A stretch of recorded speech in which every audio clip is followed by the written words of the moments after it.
It was precisely 7:30 a.m. on September 18, 1944. But the sun over Peleliu Island no longer warmed. It burned.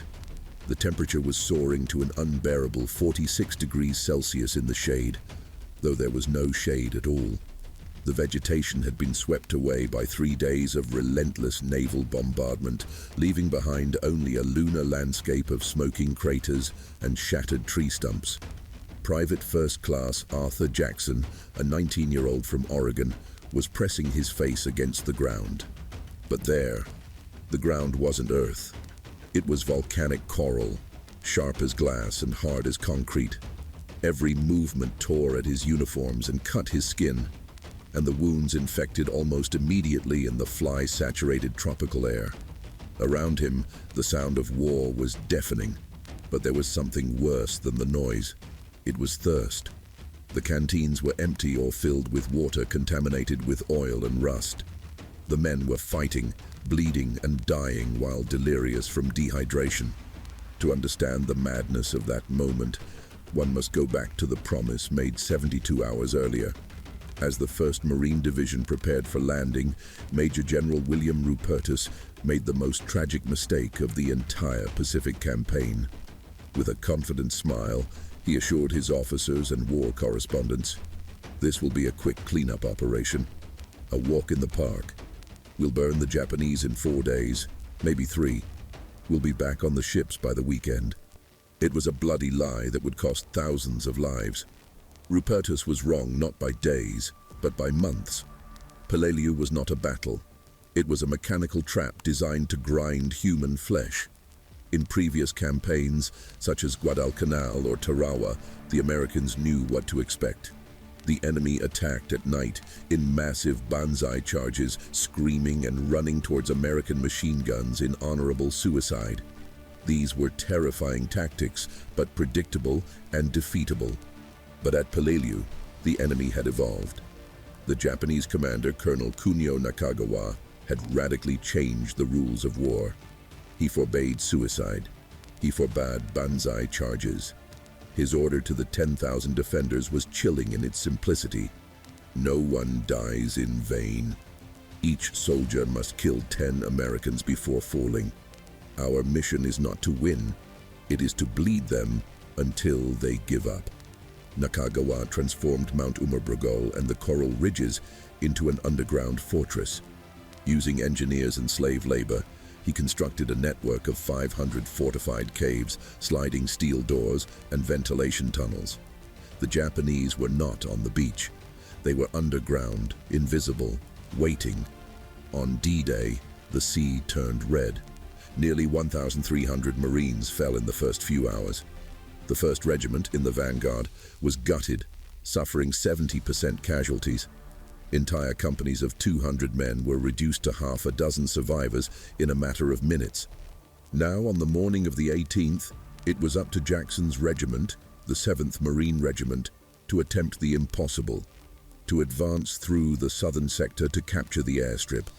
But when they reached the edge of the runway, the advance hit an invisible wall. Before them, blocking the way, was a defensive complex that American intelligence had not detected. It was a perfect semicircle of death. 12 gigantic reinforced concrete bunkers covered with coconut tree trunks and meters of sand, making them immune to hand grenades and mortars. Inside these fortresses, protected by meter-thick walls, dozens of Japanese soldiers operated 47mm anti-tank guns and Nambu heavy machine guns. They had created perfect crossfire zones. Any Marine who tried to stand was immediately cut in half from 2 different directions. Jackson looked to his left and saw the massacre. The Sherman tanks that had tried to advance were turned into flaming metal coffins. The bodies of his friends were piled on the white sand, swollen from the heat, with no one able to reach them to remove them. The attack was stalled. Officers shouted orders over the radio, but the response was only static and cries of "Medic!" There, pressed against the sharp coral, his mouth dry and his heart pounding against his ribs, Arthur Jackson realized a brutal truth. The cavalry wasn't coming. The artillery wasn't working. If they stayed there, they would all die. one by one, slaughtered like ducks at a fair. The only hope was not to retreat. The only hope was to do something so insane, so suicidal, that even the Japanese wouldn't expect it. As the midday sun indiscriminately cooked the living and the dead on the white coral of Peleliu, Arthur Jackson made a decision that wasn't in any Marine Corps training manual. Conventional military logic dictated waiting. Waiting for the tanks to flank, waiting for air support from Guam, or simply waiting for orders from above. But Jackson looked the other way. He saw the men of his squad, boys he had trained with and shared food with, being systematically dismembered by invisible crossfire. He realized with chilling clarity that waiting was a death sentence. On that exposed coral terrain without cover, time was not on the American side. Every second of stillness was a second more for the Japanese snipers to adjust their aim. Jackson checked his equipment with trembling but determined hands. He held a Thompson M1A1 submachine gun. It was a heavy weapon of steel and wood, brutal and reliable, capable of spitting out thick bullets at a rate of 700 rounds per minute. But the real key to the horror he was about to unleash wasn't in the firearm. It was in the canvas belt around his waist. He carried grenades, but not the typical Mk2 fragmentation grenades, the infamous pineapple that scatters metal shrapnel. What Jackson had were M15 white phosphorus grenades, known in military jargon as Willie Peter. This is perhaps one of the most cruel weapons in the modern arsenal. White phosphorus doesn't just explode with a shockwave, it ignites on immediate contact with oxygen.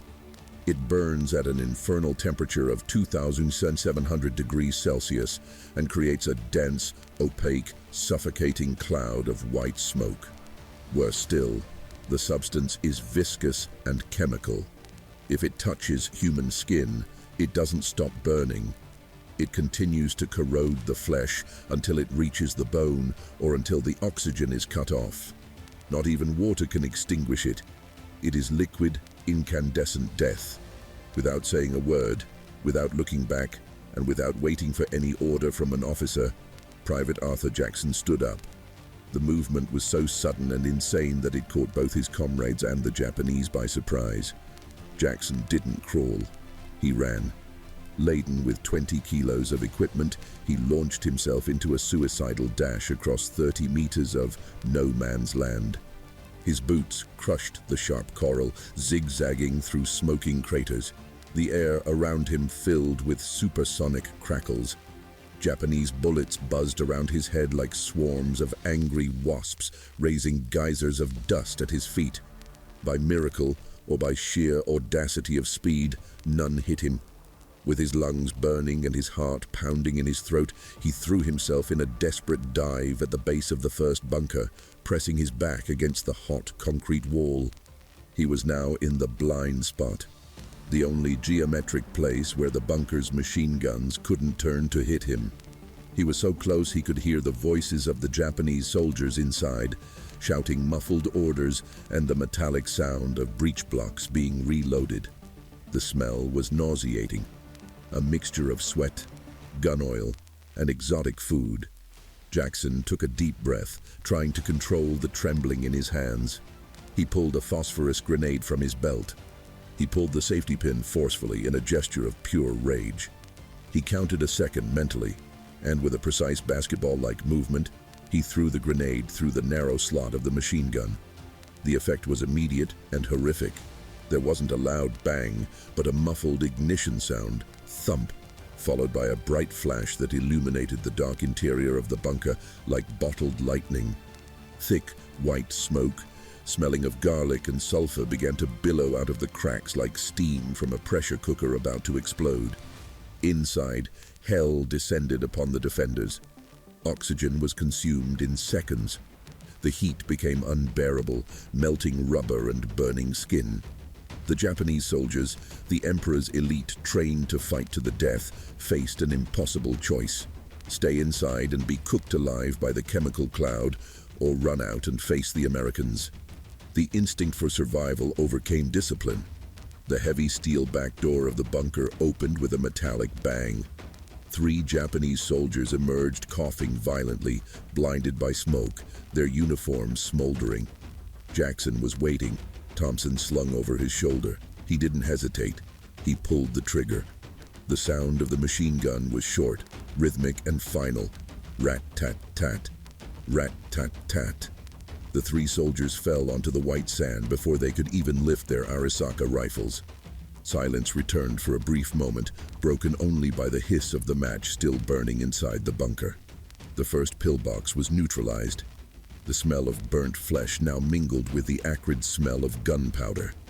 On the other side of the line, 40 meters away, the rest of Jackson's platoon watched in disbelief. They thought the 19-year-old had gone mad from the heat. No one survives a run like that. But Jackson didn't stop to celebrate, nor to catch his breath. He wiped the sweat that blinded his eyes and looked ahead. Reality dawned on him. That was only the first bunker. 11 concrete fortresses remained, and he had just drawn the attention of the entire Japanese army in that sector. The real ordeal was only beginning. The smoky silence that followed the destruction of the first bunker lasted only the time of a heartbeat. Jackson, his adrenaline distorting his perception of time, squeezed the trigger of the Thompson to ensure nothing moved inside. The weapon's response was the loneliest sound a soldier can hear in combat, a dry, metallic click. The bolt locked behind. He had emptied the 30-round .45 caliber magazine in seconds of blind fury. Jackson frantically patted the pockets of his canvas belt. His hands trembled, not from fear, but from the residual vibration of the gun. The pockets were light, empty. He had spent all his phosphorus grenades and all his ammunition in that first suicidal assault.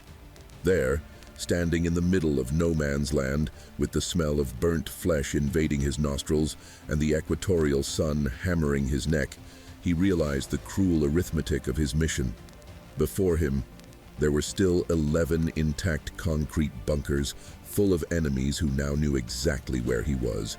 And he was unarmed, exposed like a paper target in a shooting range. Most men, even the most hardened veterans, would have considered the job done. The logic of survival screamed to retreat, fall to the ground, and wait for reinforcements. But Jackson was possessed by a cold, almost mechanical determination.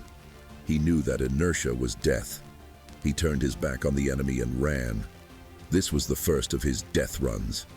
Jackson had to cross the 30 meters of exposed coral again to return to the American lines. But now the scenario had changed. The Japanese were no longer surprised. They were furious and alert. As he ran, the air around him became solid with lead. Machine gun bullets tore the ground beneath his feet, hurling fragments of sharp coral against his legs like shards of glass. He ran in a zigzag, a solitary figure covered in black soot and the blood of others, moving with the speed of pure desperation until he threw himself headlong in a baseball dive into the friendly trench. The landing was brutal. He fell in the midst of his comrades, gasping, his lungs burning as if he had swallowed fire. The other Marines looked at him as if they were seeing a supernatural apparition. He looked like a demon straight from hell, his uniform torn, his skin burned, and his eyes bulging with adrenaline. Jackson didn't stop to explain. There was no time for verbal heroism. "I need grenades and magazines. Now, give me everything you've got," he yelled, his voice hoarse from the toxic smoke of the matches. Like a possessed man, he began to loot the bodies of the dead and the belts of the living. He ripped out ammunition pouches, stuffed grenades into his shirt, filled his trouser pockets, and hung explosives from his suspenders. He transformed into a human pack mule, carrying pounds of death, ignoring the weight pulling him down. It was in this moment of frenzied chaos that courage infected another man. A tall Marine, operator of a bar, Browning automatic rifle, saw what the 19-year-old was doing. The bar was a formidable weapon, the squad's hammer, capable of spitting out 38 caliber bullets. 30 .06 with a violence capable of piercing tree trunks. That soldier looked at Jackson, looked at the bunkers, and made a fatal decision. "I'm going with you, Jackson," shouted the bar operator, banging on his weapons magazine. "I'll cover you while you throw the grenades." Let's finish this. For the first time in 20 minutes, Jackson felt a wave of relief. You wouldn't be alone. Having a heavy machine gun at your side changed the odds from impossible to maybe. The two men exchanged a quick glance, the kind of look that only exists between men about to die, and jumped from the trench together. The image was worthy of a movie. Two Marines running shoulder to shoulder against a fortified line, advancing toward the second bunker under the scorching sun, shouting to release the tension. But Arthur Jackson's luck was a statistical anomaly, an invisible shield that didn't extend to those beside him. They had only covered 10 meters across open ground when the reality of war imposed its sentence. There was no drama, no warning, no time to react. There was only a dry, singular crack, different from the chaotic noise of the machine guns. The sound of an Arisaka sniper rifle. A Japanese sniper, hidden in a perfectly camouflaged spider's den, had ignored Jackson and targeted the greater threat, the bar machine gun. The bullet found the bar operator's neck. It was instantaneous and brutal. The Marine, who seconds before had been shouting words of support, was switched off like a light switch. His legs gave way. His body hit the coral with a dull, heavy thud. The bar fell to the side, useless. Arterial blood began to stain the white sand a bright, shocking red. Jackson stopped running abruptly, sliding onto the coral. Time seemed to freeze in slow motion. He looked down at the motionless body of the man who had volunteered to help him. His comrade's eyes were open, fixed on the empty blue sky. There lay the stark truth of Peleliu. 1 second, a comrade, a hope. The next, a corpse, an obstacle. At that moment, under the buzzing of bullets that now sought him out, Jackson faced the hardest choice of his life. The rational part of his brain screamed, "Go back, drag the body, give up, this is suicide." But something darker took hold of him. A wave of cold fury overcame the grief. He couldn't let that death be in vain. If he retreated now, the bar operator's sacrifice would be just another senseless waste. Jackson turned his face forward. The look of fear vanished, replaced by a mask of hatred. He was completely alone again. But now, he wasn't just running for the mission. He was running for pure revenge. He charged with twice the ferocity toward the second bunker, ignoring the bullets seeking his own neck. He reached the blind spot of the second bunker. The ritual of death repeated itself, but now without hesitation. Pin out. Phosphorus grenade in. Thump. A white flash. This time, the Japanese tried to fight. Hearing their comrade die, they tried to fire through the blinding smoke. But Jackson had already reloaded. He thrust the barrel of the Thompson into the crevice and held the trigger pressed, pouring hot lead into the darkness until the screams turned to silence. Bunker number 2, neutralized. But once again, patting his pockets, he felt the emptiness. He had spent everything to ensure the death of those men. He looked back at the long distance that separated him from safety. He saw the motionless body of his friend halfway there, now just a blur in the dust. He would have to make the death run again, and again, and again. In all, Private Arthur Jackson would make that deadly crossing 4 times. 4 times he ran into hell, returned to the trench, looked into the terrified eyes of the men who refused to leave, replenished his supply of death, and returned to the open field. The entire battalion stopped firing. The battlefield fell eerily silent, hundreds of men watching in disbelief as a single American gladiator dismantled the Imperial Japanese Army, brick by brick, life by life, refusing to die. What happened in the next hour defies modern understanding of human physiology and combat psychology. For Private Arthur Jackson, the world as he knew it ceased to exist. There was no island, no geopolitics, no past, no future. The universe narrowed into a tunnel of vision focused on a repetitive, brutal, and mechanical 3-act cycle. Run, burn, kill. With his pockets stuffed with stolen ammunition and grenades banging against his legs, Jackson advanced to the 3rd bunker, then to the 4th, then to the 5th. He was no longer running in fear. He ran with the precision of an automaton. At each bunker he reached, the tactic was executed with the coldness of a surgeon in a slaughterhouse. First, the white phosphorus grenade to consume oxygen and create thermal panic. Then came the agonizing 2-second wait, listening to the screams from within. Finally, as the enemy tried to escape or fire blindly, the Thompson submachine gun spat tongues of fire, shredding everything that moved in the cracks. At a certain point, the psychology of battle reversed. The Japanese defenders, hardened veterans who had sworn to die for the Emperor, no longer saw a tactical American soldier. Reports and diaries recovered later suggest that absolute panic set in within the tunnel network. To them, that solitary figure running through the bullets untouched, spewing liquid fire and disappearing into white smoke like a ghost, seemed more like a demon, Oni, from Japanese mythology than a man of flesh and blood. The iron discipline of the Imperial Army, which had endured days of naval bombardment from warships without wavering, began to crumble before the relentless fury of a single 19-year-old boy. They, who were the hunters, suddenly became prey, trapped in their own lairs.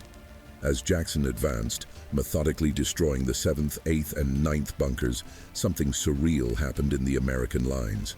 The shooting ceased. The rest of the 7th Marine Regiment stopped firing. The battlefield transformed into a bizarre Roman amphitheater. Hundreds of men, lying on the hot, dirty ground, lowered their weapons and raised their heads to watch. A reverent silence fell over the American sector. No one wanted to shoot and risk hitting the gladiator. A communications officer was heard shouting over the radio, his voice choked with emotion. "Cease fire! Stop everything!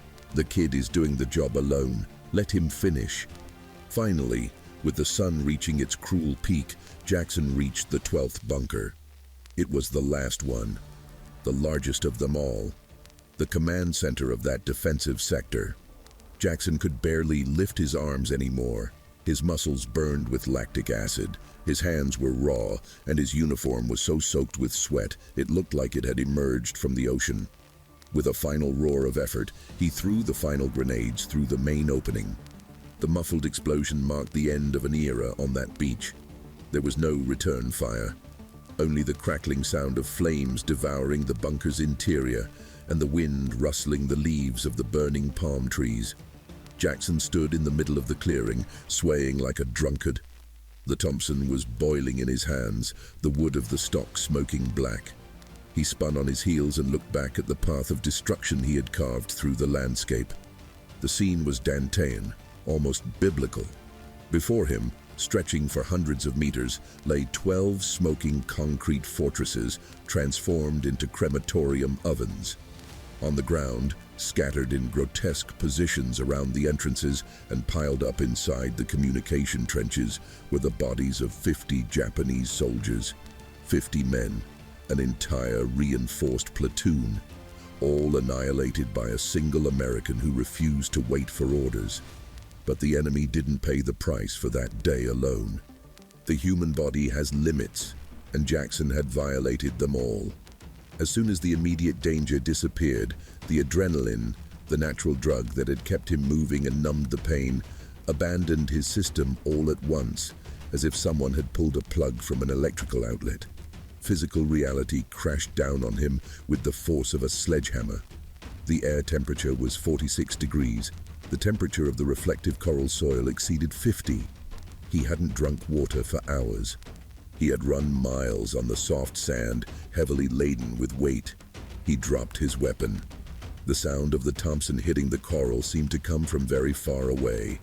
Jackson's vision blurred, a dark tunnel closing rapidly. His legs, which had carried him through hell, turned to jelly and gave way. Right there, surrounded by the 50 enemies he had killed, Arthur Jackson collapsed. He fell face first onto the sharp coral, completely unconscious. It wasn't a Japanese bullet that brought down the giant. It was the merciless son of Peleliu. When the paramedics and the rest of the platoon finally broke their trance and rushed to him, they feared the worst. They found him motionless, his face buried in the dust, covered in soot, dried blood, and white powder. He looked more like a corpse among the many that littered the ground. A medic, Corman, carefully turned him over, tearing open his shirt, frantically searching for bullet wounds, shrapnel, or bayonet holes.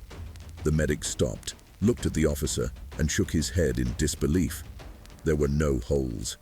Incredibly, after destroying 12 bunkers, facing hundreds of bullets, and killing 50 men under heavy crossfire, Jackson didn't have a scratch inflicted by the enemy. His body had simply shut down from severe heat exhaustion. The path was open. Thanks to the madness of that one-man army, the 7th Regiment finally managed to rise from the mud. They surged through the smoldering wreckage, past the now silent bunkers, and that very afternoon captured the southern end of the airstrip. Colonel Nakagawa's impenetrable wall, designed to withstand months of siege, had been breached in a single morning. Not by tanks, not by planes, but by the indomitable will of a teenager from Oregon who decided he wasn't going to die that day. The coral dust of Peleliu eventually settled, washed away by tropical rains.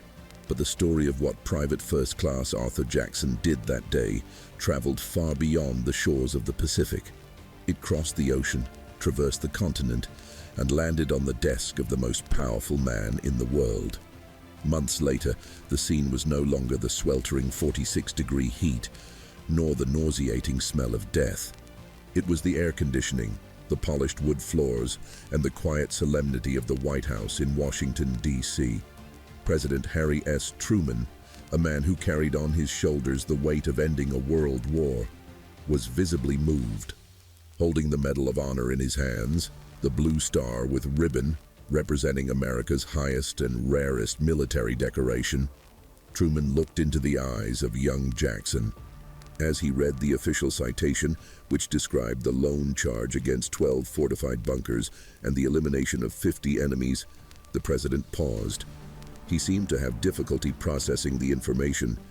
It is said that he murmured that it was a miracle, a statistical impossibility, that a man could defy death so many times in a single day and still be there, standing, breathing the same air as him. But Arthur Jackson's true victory was not the gold medal placed around his neck. The true victory was time.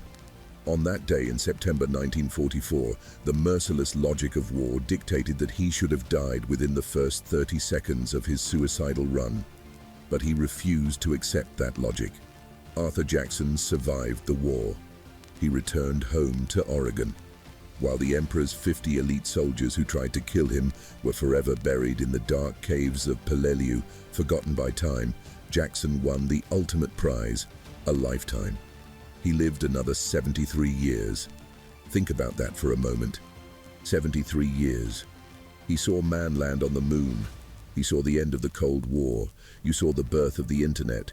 He lived through thousands of peaceful dawns, celebrated dozens of Christmases in peace, worked honestly at the post office, watched his children grow up and his grandchildren be born.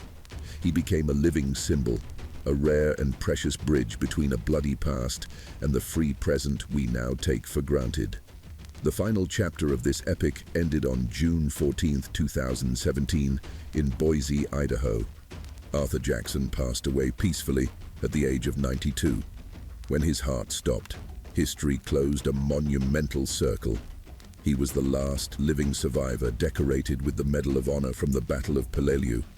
With his last breath, the living memory of that day of fury in the bunkers vanished from the world, remaining only in the archives. At his funeral, in the Idaho State Veterans Cemetery, the ceremony was worthy of a head of state. The Marine Corps body bearers, coming directly from Washington in their impeccable dress uniforms, carried his coffin under a silence of absolute respect. The sound of the bugle playing taps echoed through the hills, not to mourn a death, but to celebrate a life that defied the impossible. The final mathematics of Arthur Jackson's existence is simple and at the same time terrifying. 50 Japanese soldiers tried to stop a 19-year-old boy. All 50 died in 7 minutes. The boy lived almost a century. But now, the mission of keeping Arthur Jackson alive passes from my hands to yours. YouTube is a blind machine. It can't distinguish between a cheap entertainment video and a story of real heroism and sacrifice like this one. The algorithm has no memory, but you do. If you believe that men like Arthur Jackson deserve to be remembered and not abandoned in the dusty archives of history, I ask you to smash the like button right now. Don't do it for the channel, do it for his memory. Every like is a vital signal to show this story to more people, ensuring his name echoes through digital eternity. Subscribe and activate the notification bell, joining our historical rescue battalion. We are here every week, saving heroes from oblivion. And before you go, I want to know who is on the other side of this trench. Write in the comments where you are watching us from. Are you from Portugal, Brazil, Angola, Mozambique? Tell us your location and if anyone in your family served in the armed forces. You are no longer just a spectator. From today onward, you are the guardian of this memory. Thank you for watching. Thank you for not forgetting. Rest in peace, Soldier Jackson. Mission accomplished.